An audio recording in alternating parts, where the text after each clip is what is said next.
اب جن صحابہ کرام نے رفع الیدین رکوع میں جاتے اٹھتے وقت کے حدیثیں بیان کی ہیں، انہی صحابہ کرام سے صرف نماز کے شروع میں رفع الیدین کرنا صحیح اسناد سے ثابت ہے۔ اب میں آپ کے سامنے چند حوالہ جات رکھنا چاہوں گا، یہ ملاحظہ کیجیے۔ المصنف لابن ابی شیبہ، اس کا حدیث موجود ہے کہ حضرت عاصم بن کلیب اپنے والد سے روایت کرتے ہیں کہ ان علی کان یرفع فی اول تکبیرۃ من صلاۃ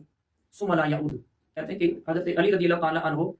نماز کے اندر صرف پہلی تکبیر میں رفع الیدین فرمایا کرتے تھے، ثم لا یعود، پھر اس کے بعد رفع الیدین کا اعادہ نہیں فرماتے تھے، دوبارہ رفع الیدین نہیں کرتے، نہ رکوع میں جاتے وقت اعادہ کرتے، نہ رکوع سے اٹھتے وقت اعادہ کرتے، صرف نماز شروع کرتے وقت اعادہ کرتے۔ المسوہ کے اندر علامہ ابن حجر اسقلانی رحمۃ اللہ علیہ نے اسی روایت کو نقل کرنے کے بعد کہا کہ رجال ثقات، اس کے سارے راوی ثقہ ہیں، اور المصنف کے محقق نے اس حدیث کے تحت لکھا ہے کہ حدیث حسن، یہ حدیث کیا ہے؟ حسن ہے۔ حضرت سیدنا عمر بن خطاب رضی اللہ تعالی عنہ آپ کے حوالہ سے کہ حضرت اسود آپ کہتے ہیں کہ صلیت مع عمر، میں نے حضرت عمر رضی اللہ تعالی عنہ کے ساتھ نماز پڑھی، فلم یرفع یدیہ فی شیء من صلاته، حضرت عمر رضی اللہ تعالی عنہ نے اپنی نماز میں کسی جگہ میں بھی رفع الیدین نہیں کیا، الا حین افتتح الصلاۃ، مگر حضرت عمر نے اس وقت رفع الیدین کیا جب آپ نے اپنی نماز کا افتتاح فرمایا، جب آپ نے نماز کو شروع کیا، نماز کو شروع کرتے وقت حضرت عمر بن خطاب رضی اللہ تعالی عنہ نے رفع الیدین کیا، اس کے علاوہ رفع الیدین نہیں کیا۔ اس حدیث کے تحت